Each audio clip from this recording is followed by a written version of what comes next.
Who convinced us that snacking is an appropriate behavior? Well, perhaps you've heard this little bit of wisdom. Follow the money. The people who make money off of us snacking, and that money trail goes very far. It goes into science because they have to fund their laboratory. It goes into agriculture because they have to make products. It goes into our government because they have to balance all these things and make sure everybody has enough to eat. They aren't so concerned with you personally. They're concerned about the masses. So we need to have a successful economy. That's a responsibility of the government. And if you eat a little bit of extra food that you don't need, well, that's a lot better than going hungry, or at least it was until very, very recently. So we are getting all of these cues. We are really seeing a huge problem with the snacking because there are a lot of special interest groups when it comes to snacking that are benefiting from our snacking behavior. And you could say it's overwhelming our healthcare system, but our healthcare system is economically based too. So they get grants based on patients. There's all, obesity is a disease, it's disability, it's all of these things. Way too many people are benefiting off of this single behavior. And the loser is us, the ones who can't lose anymore. And of course, we can't lose because you can't lose weight, you have to use it, but we still are losers even if because we're not users.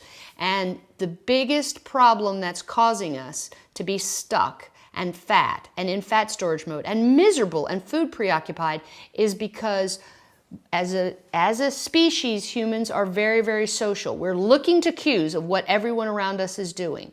And our brain can't tell the difference from television and the internet. Not only are real people eating all around us, but every time we see it on billboards, we see it on TV, and our brain registers those images just as if they were real, and they cue us. And they say, this is what people are doing. This is what you should be doing. And when we don't do what our brain signals us seems to be the consensus of opinion, we are stressed. Now, some people channel stress and they use it. They enjoy kind of resisting the trend.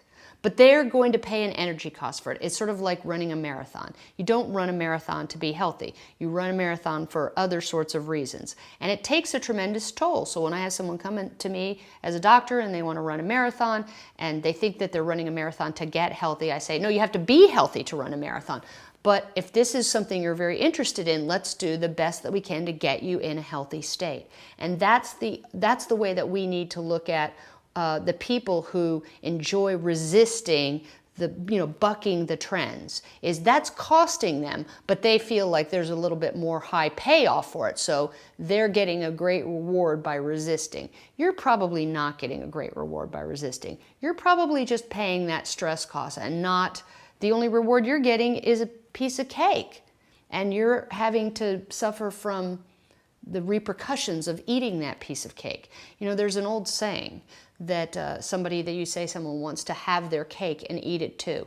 I think this might be the most stupid saying in the history of the English language. Who wants cake that they can't eat? So what the media all the time is doing is, here, you can have your cake and eat it too. But even the thought of you can have your cake, you're not, Marie Antoinette isn't just saying, let them eat cake while you're a starving peasant. You can have cake. Cake is cheap and readily available and a nice little source of pick-me-up and pleasure, and everybody else is having cake, so why shouldn't you have a break? Remember when we used to have a break and it was called a coffee break? Well, now it's called a coffee cake break. And it isn't just cake, it's muffins and bagels and any other thing you can think of is all part of the coffee break now. Coffee break doesn't mean just coffee. It means coffee cake. So you don't want to just have your cake. You want to eat it too. And if everyone else is eating cake, you really, really want to eat it. And that's what our world is saturated with, images of everyone eating cake. What do you expect?